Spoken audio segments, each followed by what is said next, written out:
আজি যেটো আমাৰ জোৰ সমদল এই সমদল কেৱল আক্ৰাসত নহয় খিলঞ্জীয়াৰ অস্তিত্ব ৰক্ষাৰ সংগ্ৰাম এই সংগ্ৰাম যেতিয়ালৈকে খিলঞ্জীয়া সকল অস্তিত্ব ঘূৰাই নাপাব তেতিয়ালৈকে আমাৰ এই সংগ্ৰাম চলি থাকিব আপোনালোকে দেখিবলৈ পাইছে সদৌ কোচ ৰাজবংশী ছাত্ৰ সন্থা আজি ৩টা দশক অতিক্ৰম কৰাৰ পিছতো আজি কোচ ৰাজবংশী সকলক অসমত কেৱল লেই কৰা আমি দেখিবলৈ পাইছো এই কাৰণে আমি এইখন বিজেপি চৰকাৰক আমি হকিয়াই দিব বিচাৰিছো খিলঞ্জীয়া সকল আৰু কোচ ৰাজবংশী সকল আঠুকাৰী অধিকাৰ বিচৰা জাতি নহয় আমি শক্তিৰে এটা যুঁজাৰু জাতি ইতিহাস থকা এটা জাতি এই জাতিক যদি পুনৰ প্ৰতাৰণা কৰিব বিচাৰে 26ৰ আগত কোচ ৰাজবংশী সকলক যদি জনজাতিকৰণ কৰা নহয় তেতিয়াহ'লে আমাৰ যি ক্ষোভ প্ৰত্যেকটো প্ৰান্তে প্ৰান্তে যি ক্ষোভ দেখা পাইছে এই খবৰ উদ্গীৰণ আমি ভোটৰ জৰিয়তে কনভাৰ্ট কৰা হ'ব আৰু এইখন চৰকাৰক দলিয়াই দিয়াত আমাৰ সময় নালাগিব এই কাৰণে এটা কথাই কৈছো কি খিলঞ্জীয়া ভূমিপুত্ৰ কোচ ৰাজবংশী সকলক আজি প্ৰত্যেকটো ক্ষেত্ৰত আমাক আগ্ৰাসনৰ বলি হৈছো আৰু আমাক আজি ঘৰত আহি গুলিয়াই মাৰাৰ দৰে পৰিৱেশ এটা সৃষ্টি হৈছে চৰকাৰৰ ভুল নীতিৰ কাৰণে এই কাৰণে চৰকাৰক আহ্বান কৰিছো সঁচা অৰ্থত যদি আপোনালোকে খিলঞ্জীয়া ভূমিপুত্ৰ সকলক ভাল পায় হিন্দুত্ব সকলক যদি ভাল পায় তেতিয়াহ'লে কোচ ৰাজবংশী সকল প্ৰত্যেকটো ক্ষেত্ৰতে পৰে কোচ ৰাজবংশী সকলক প্ৰথমতে সুৰক্ষা প্ৰদান কৰাৰ ব্যৱস্থা কৰক নহলে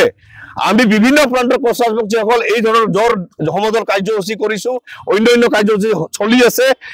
লগতে 26ৰ বিধানসভা ইলেকশ্যনৰ আগত কোচ ৰাজবংশী সকলৰ যি ক্ষোভ এই খবৰ উদ্গীৰণ হৈ এইখন চৰকাৰক দলিয়াই দিয়াত সময় নালাগিব বিধানসভা নিৰ্বাচনত জনগোষ্ঠীকৰণ কৰা হ'ব কিন্তু এটা দশক পাৰ হৈ গ'ল চাওক প্ৰতিখন চৰকাৰে আমাক কেৱল ভোট বেংক হিচাপে ব্যৱহাৰ কৰা হৈছে ৰাজনৈতিক পাকচক্ৰ ফেলোৱা হৈছে সেইকাৰণে আমি এবাৰ এটা কথা কৈছো খিলঞ্জীয়াসকল এইবাৰ আৰু কোনো কাৰো কথাত ভুল নাযায় আৰু কোচ ৰাজবংশী সকল বিশেষকৈ ৰাজনৈতিকভাৱে উচিত শিক্ষা দিয়াৰ কাৰণে আমি আগভাগ ল'ম আৰু লগতে এটা কথা আপোনালোকৰ জৰিয়তে কৈছো 26ৰ বিধানসভা ইলেকশ্যনৰ আগত কোচ ৰাজবংশীকে ধৰি অসমৰ 6 জনগোষ্ঠীক অতি সোনকালে জনজাতিকৰণ কৰাৰ বাস্তৱ পদক্ষেপ লোৱাৰ কাৰণে আমি আহ্বান কৰিছো কাৰণ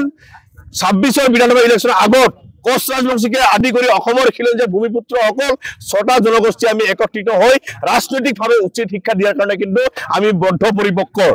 আৰু যদি চৰকাৰে যদি আমাক কেৱল ৰাজনৈতিক বৈতৰণি পাৰ কৰাৰ ক্ষেত্ৰত যদি কোচ ৰাজবংশী সকলক কেৱল ব্যৱহাৰ কৰিব বিচাৰে এইখন চৰকাৰক আমি কৈছো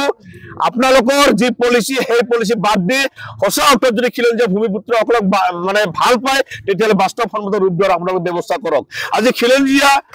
ভূমিপুত্ৰ সকলৰ বাৰে বাৰে কথা কয় কোৱাৰ পিছত আজি খিলঞ্জীয়া সকল আজি এই অঞ্চলত আজি ধুবুৰী জিলাৰ কোচ ৰাজবংশী সকলৰ অৱস্থা কি হৈছে আপোনালোকে এই অঞ্চলত আহি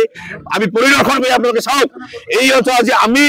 নিজৰ ভাষা কলা কৃষ্টি সংস্কৃতি গোটেইকেইটা আমি হেৰাই পেলাইছো আজি আমি ঘৰত নিজে হাজিৰা কৰি আহি আমি ভাতটো আমি শান্তিৰে খাব নোৱাৰা এটা পৰিৱেশ এই পৰিৱেশৰে কোনে আজি দায়ী প্ৰতিখন আমাৰ চৰকাৰে সেইকাৰণে চৰকাৰক আহ্বান কৰিছো আপোনালোকে যদি যি আমাৰ ৰাজনৈতিক পথাৰ এই পথাৰখন যদি ভৱিষ্যতৰ কাৰণে যদি সুৰক্ষিত কৰিব বিচাৰে সুৰক্ষিত হিচাপে ৰাখিব বিচাৰে আপোনাৰ ল'ৰা ছোৱালী যদি ভাল ভাৱত ৰাজনৈতিক পথাৰ যদি আহিব বিচাৰে তেতিয়াহ'লে প্ৰথমত অসমৰ 6 জনগোষ্ঠীক জনজাতিকৰণ কৰিব লাগে যদি এইবাৰ 26ৰ আগত জনজাতিকৰণ কৰা নহয় এইখন চৰকাৰ কোচ ৰাজবংশী আদি কৰি অসমৰ খিলঞ্জীয়া ভূমিপুত্ৰসকল আমি একত্ৰিত হৈ এইখন চৰকাৰক ঠেকেচা খোৱাৰ ব্যৱস্থা আমি কৰিম চাওক আজি আমাৰ আকাশী উদ্যোগত আৰু ধুবুৰী পশ্চিম জিলা কমিটিৰ সহযোগত যি আমাৰ জোৰ সমদল ইতিমধ্যে চলি আছে কিন্তু এই বিজেপি চৰকাৰখনে বাৰে বাৰে কত আমাক প্ৰতাৰণা করবে বা ভেমেচালি দেখাবে কিন্তু বিজেপি সরকার বারে বারে আমি কৈ আছো 2026 আগত যদি আমার কোচ রাজবংশী জনগোষ্ঠী যদি আমার যে সমস্যা সমাজে না করে আর যত কোচ রাজবংশী যুবক আছে জঙ্গল যাওয়ার জন্য আমার রেডি আছি ওই বিজেপি সরকার বারে বারে কৈ আছো শ্যাম কোচ ধুবুৰী জিলা আকাশী সভাপতি যদি 2026 সালের আগত এই সরকারখানে আমার সমস্যার সমাধান না করে